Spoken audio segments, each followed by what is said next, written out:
Юу яцгаана guys. Тэгээ та бүхэн дараагийн нэгэн гайхалтай уран бүтээлчийн талаар ярихад бэлэн болоод байна. Энэ уран бүтээлч бол мэдээж Bruno Mars. Хэрвээ надаас чиний хамгийн дуртай сонсдог дуучин чи хинбэ гэж асуух юм бол би ямар ч эргэлзээгээр Bruno Mars гэж хариулах болно. Тэгэхээр энэ гайхалтай хүний талаар та бүхэнд маш товчхон тодорхой ярих болж байна. Тэгэхээр бичлэг эхлэхээс өмнө юу хэмжиж байгаа шүү дээ. Доор байгаа хэсэгт лайка дараад бас subscribe хийгээд өгөөрэй. За Bruno Mars-ын хувьд гэх юм бол 1985 оны 10 сарын 8-нд Америкийн Хавайд төрсэн байгаа. За аавынх нь хувьд гэх юм бол Нью-Йоркд өссөн. Тэгээд дээрэс нь еврейгийн хагас ирлийз Латин Америк гаралтай юм хүн байгаа. Тэгээд ээжийнх нь хувьд гэх юм бол Филиппин гаралтай эмэгтэй. Аавынх нь хувьд хамтлагт бөмбөр тоглодог, ээжийнх нь хувьд дуулдаг. Тийм дуучин тийм авьяастай гэр бүлээс гаралтай байсан байгаа багасаа. Тэгэл аавынхаа хамтлагт баг байхдаа Элвис Преслиг амар сонирхоод дуурайгаад жижигхэн Элвис болоод аавынхаа хамтлагт хүртэл дуулж муулаад тухайн үед тэр Хавайгийнхан тэр сонин дээр хүртэл гарч исэн удаа байдаг юм байлээ. Тэгээ дээрэс нь ээж нь ч гэсэн дуучин тийм ээ. Уус дуучин гэр бүлд айгүй тэгэл Bruno Mars-ийн 11 нас хүртэлх амьдрал айгүй тийм гоё болсон. Аав ээжтэйгээ хамт гэр бүлээрээ. Тэгээ дашин талхэд Bruno Mars-ийн хувьд гэх юм бол 4 эмэгтэй дүүтэй дээрээ нэг ахтай байгаа. За тэгээд 11 нас хүртэл нэлээд гайгүй Элвисийг дуурайж мураагаал Майкл Джексоныг хүртэл дуурайгаал дуулж муулаад ингээл гоё явж исэн чинь яг 11 нас хүрдэг жил нэг санамсалтай үйл явдал тохиолдсон юу болсон бэ гэсэн чинь Bruno Mars-ийн аав ээж нь салсан. За салсан шалтгаан нь юу байсан бэ гэхээр аавынх нь хувьд нэгэн жоон бизнес эхлэх гэж оролдоод тэр бизнесэнд дампуураад тэгээд гэр бүлд тижиж чадахгүй болоод салсан байгаа байхгүй. Тэгээд ээж нь зэрэг орхио явцсан. Та бүхэн Pursuit of Happiness гэдэг нэр Will Smith-ийн тоглосон киног үзчихсэн баг тэрэн дээр яг эхнэр нь бизнес дампуурсан ч эхнэр нь шууд хаяа явцдаг. Яг тэрнтэй адилхан зүйл болсон. Гэхдээ хайж явсан ч гэсэндээ 4 охинтой тэгээд 2 хүүтэй байсан учраас 2 хүүгээ аав нь аваад 4 охиноо ээж нь аваад явсан байгаа. Тэгээд ингээс салаа явсан гэр бүл нь. За тэгээд эхнэрээсээ салсны дараах аавынх нь амьдрал Bruno Mars-ийн амьдрал ямар хөө байсан бэ гэхээр бүр одоо homeless гэж ярьдаг байхгүй Японоос homeless гэж ярьдаг. Энэ болохоор юу вэ гэхээр гэр оронгүй гадаа гудамжинд одоо хоног төрж амьдрах амьдралаар хүртэл амьдэрж исэн байгаа байхгүй хэсэг хугацаанд маш ядуу хэцүү амьдрал амьдэрж исэн. Тэгээ аав нь ч гэсэндээ мөнгө олохын тулд нэг хамтлагаа бас ахиж хийх гэж оролцсон ч гэсэндээ ерөөсөө мөнгө сайн олохгүй нэлээд бага насныхын амьдрал амар ядуу тарчиг амьдралаар өссөн байгаа Bruno Mars-д. Тэгээд 16 нас хүртэл тэгж өссөн ч гэсэндээ азар гэх юм уу дунд сургуулаа бас ахлах сургуулаа амжилттай төгсөөд 17 наснда 2003 онд ахлах сургуулаа төгсдөг жилээ Лос Анжелес руу би яг од олноо албан ёсоор дуучин болмоор гэж явсан байгаа. Тэгээ ахлах сургуулиас хойш ч гэсэндээ Bruno Mars-ийн хувьд ингээл Elvis Presley-г дуурайдаг ч юм уу тэг хүмүүсийг дуурайж ингээд дуулж муулдаг тухайн үед одоо урлагийн наадмад янз бүрийн юмд орж мордог байсан. Тэгээ тэр нь гол зорилго нь юу байсан бэ гэхээр аав ээжигээ тижих гэр бүлээ тижих ягаад болж ядуу амьдралыг үдцэн өссөн байсан. Бас номер 2 дахь гол зорилго нь юу байсан бэ гэхээр октод од болох. Октод таалагдах зорилготой байсан. За тэгээд Лос Анжелес руу яваад шууд амжилтанд хүрчих юм гэсэн чинь мэдээж хэрэг тийм амархан байгаагүй. Лос Анжелес руу очсон дараа болохоор Motown Records гэдэг нэртэй нэгэн рекорд компанитай гэрээ байгуулсан байгаа. Энэ рекордын хувьд гэх юм бол дэлхийн хамгийн алдартай дуучдын нэг Майкл Джексонгийн хувьд баг багтаа энэ рекорд бас бичүүлдэг байсан байлээ, дуучулдаг байсан. Тэгээд энэ рекорд бичүүлээд тухайн үед нэг шууд дуулъя гэж бодсон дуулж чадахгүй ягаад гэвэл тийм амархан од олчихно гэж уусаа байхгүй. Тэр рекордоос юу зүйлсэн бэ гэхээр жилийн гэрээ байгуулад чи одоо ингээд дуу бичих хэрэгтэй гэж хэлсэн. Гэхдээ Bruno Mars-ийн хувьд амьдралдаа дуу бичих суудаа байхгүй. Тэгээд дээрэс нь ер нь бол маш тийм дуу бичих ч юм уу тийм дууны талаар ямар нэгэн тийм тодорхой мэдлэг бол байгаагүй. Тэгтэл тэр үед тэр одоо рекорд дуу бичүүлдэг байсан дуучных нь нэг гэх юм бол Neo гэдэг нэртэй дуучин. Neo-гоос ерөнхийдөө яг дуу яаж бичдэг үү те дууг цаашдаа яаж бичих үү гэдэг талаар баг зэрэг юм сурсан. Гэхдээ нэг жил өнгөрсөн ч Bruno Mars өөртөө дуу муу бичсэн дуу муу гараагүй. Тэгээ тэрнээс нь болоод Motown Records Bruno Mars-тай албан ёсоор гэрээгээ цуцалсан. За тэгээд Bruno Mars явж гэрээгээ цуцлагснаас болоод ямар нэгэн одоо компанид гэрээгүй болж эхлээд цалингүй мөнгөгүй болж эхэлсэн гэсэн. Тэрнээс хойш тэгээд цагийн ажил майл янз бүрийн юм хийгээд дээрэс нь яаж яхад ахтагаа зөвөвжсэн болохоор Эрик гэдэг ахтагаа зөвөвжсэн. Тэрний дараа болохоор West Side Independent гэдэг нэртэй нэгэн бас хөгжмийн студидтэй хамтарсан байгаа. Тэр студидтэй хамтраад тэнд студийнх нь болохоор продюсер Jeff Baskin гэдэг нэртэй продюсертэй хамтарч ажилласан байгаа. Хамтарч ажиллаад тэгээ баг зэрэг дуу муу одоо бичээд тэгээд орой морой үдч нь одоо нэг гадаа зогсож ингээд гитар дарж дуулж муулдаг шүү дээ. Тэгж дуулж муулаад Тэгээд жоохон халтур хийж яваад мөнгө олдог байсан байгаа. Тэгэхгүй бол мөнгө олох боломжгүй байсан учраас за тэгж явж байгаад 2006 онд Philip Lawrence гэдэг нэртэй продюсертайгаа уулзсан байгаа. Одоогийн өөрийнх нь продюсер хийдэг залуу. За энэ продюсертайгаа уулзаад хоёулаа ингээд альбома хийхээр болоод тэгээд ингээд альбома хийх гээд айгүй хичээгээ зүтгээ явж исэн ч гэсэндээ өөр одоо рекорд сууд ийм альбомд ийм дуу байна. Энийг ингээд бичүүлж болох уу гэж асуусан ч үгүй нөө наад ч угаас амжилтанд хүрэхгүй тойр угаасаа бүтэхгүй наад угч авахгүй гэд маш олон газруудаас бүр ингээд нөө гэдэг хариултыг авсан. Тэгээ нөө гэдэг хариултыг аваад явж байгаад сүүл рүүгээ нэлээд гутраад яг бол мэдээж мөнгө олж амьдрах хэрэгтэй шүү дээ. Мөнгө олохгүй байгаад гэвэл яаж амьдрах уу те. Хичнээн сайхан мөрөөдөл байсан ч гэсэн те. Тэгээд за ер нь Хавай руугаа буцт юм уу доо би энэ дугаасаа ингээд амжилт олохгүй юм байна гэд бодож байх үед ер нь та бүхэн мэдэн шүү дээ. Уулд ирсэн үед дээшээ өгсөх зам нэгддэг гэж.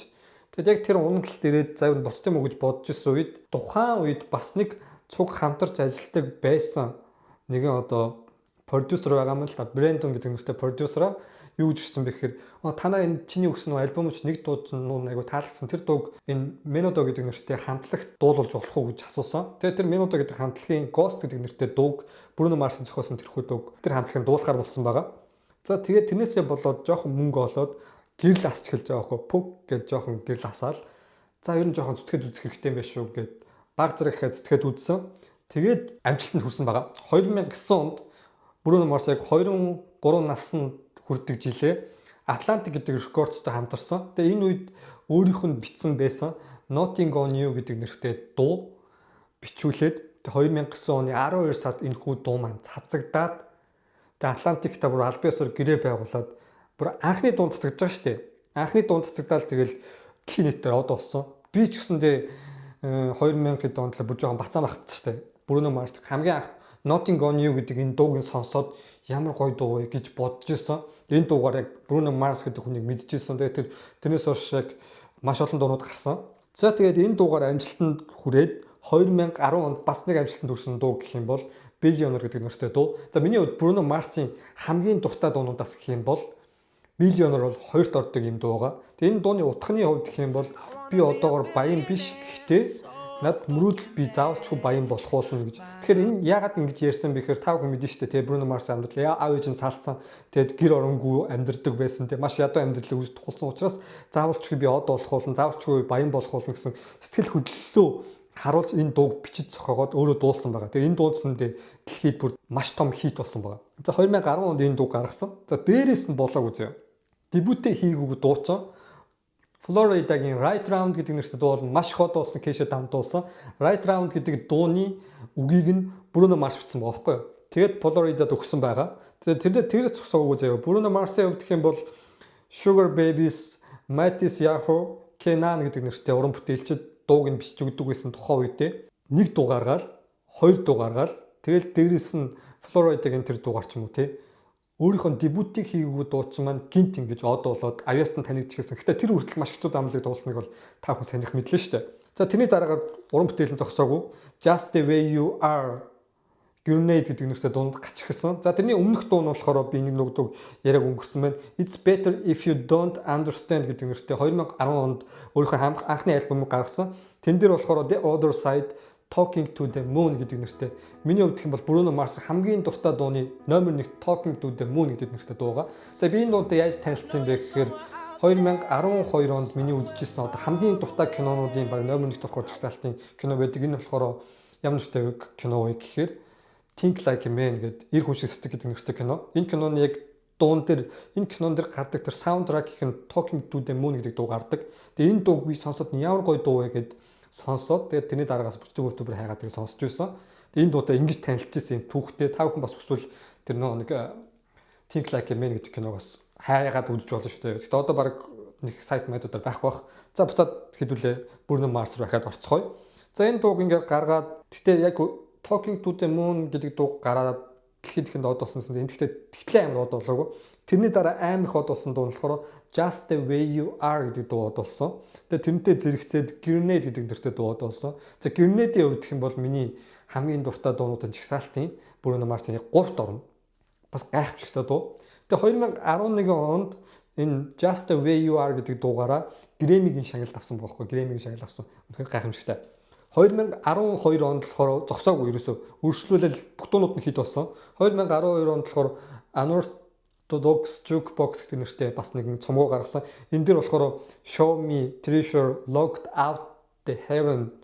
Тэгэд энэ цомгоос миний хамгийн дуртай дуу гэх юм бол When I Was Your Man гэдэг нэртэй дуу. Тэгэхээр энэ дууны хувьд гэх юм бол та бүхэн бүгд мэднэ шүү дээ, тий.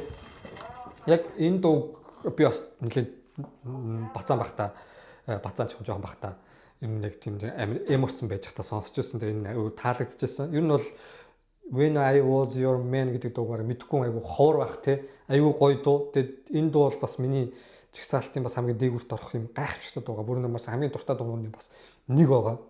Тэгээд энэ дуу бол үнэхээр бас дэлхийн хит болсон. За тэрний дараа Bruno Mars ингээд баян гацрах болгондоо дуунууд нь хит болоод байгаас 2014 онд Mark Ronson-той хамтраад ямар дуу гаргасан бэ гэхээр Uptown Funk гэдэг нэртэй дуу гарсан. За ерөнхийдөө яг YouTube-ээр ярих юм бол YouTube-д хамгийн их үзэлттэй дуу нь Uptown Funk. Bruno Mars-ийн одоо гаргаж ирсэн бүх дуунуудаас нь хамгийн их үзэлттэй нь Uptown Funk гэдэг нэртэй дуу. Тэгээ энэ дуугаар бүр дэлхийн бүх хүмүүс үзсэн. Тэгээд Billboard-ын чарт гэдэг юм уу те дэлхийн одоо Английн тэр том чартууд ч гэдэг юм уу те UK чартын тэр тэгээд бүх чартуудад Bruno Mars-ийн дуунууд дандаа нэгт явж исэн. Uptown Funk-аар дамжуулаад тэрний дараа бас зогсоог байгаа. 2017 онд That's What I Like гэдэг нэртэй дуу гаргаад энтэй зэрэгцээж Versace on the Floor гэдэг дунд бас амар дуртай. Тэрний дараа болохоор 2018 онд 24K Magic гэдэг нэртэй дуу. Энэ бол бас аюу гой цоглог дуу шүү дээ. Өмнө 2010 онд тэр нэг биллионоор би баян болно, заавал ч хоод болно гэжсэн дуу гаргаж ирсэн бол 24K Magic гэдэг дуугаар бол би аль хэдийн баян болцсон гэдгийг бол харуулдаг. Үнэхээр гайхамшигтай өөрийнхөө мөрөөдөл зорилготой хүрсэн гэдгээ аль хэдийн энэ дуугаар дамжуулж харуулдаг. Тэгээд энэ дуугаар дамжуулаад ахаад Грэмигийн шагнал хүртдэг байгаа. Грэмигийн шагналыг бол Bruno Mars маш холоодоо хүртсэн. Тэгээд 2019 онд бас энэ дуунд амар дуртай Please Me гэдэг нэртэй дуу. Please Me гэдэг нэртэй дуунд нь би бас амар энэ дууг 2019-нд гаргаад энэ бас маш том хит болсон. За хамгийн сүүлд гэх юм бол одоо сая 21 оны өмнө үзсэн. Гэхдээ энэ дууных амар хит болоогүй лээ. Lady Gaga-тай хамтраад Die Smile гэдэг нэртэй нэг дуу гаргасан байлээ. Сонсч үзсэн. Гэхдээ нэг тийм амар гоё бол таалагдаагүй.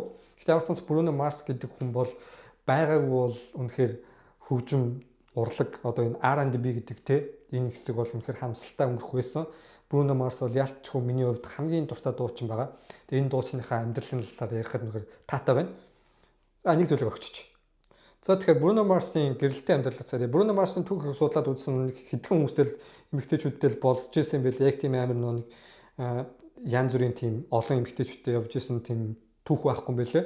Тэгээд Jessica Caban гэдэг нэртэй өөрөөс нь 3 эгч модель тэгээд жүжигчин нэгэн бүсгүйтэй Нью-Йоркт анх танилцж байсан. Тэгээд энэ бүсгүйтэйгээ одоо 10 гаруй жил үргэлжлэн харилцаатай байгаа.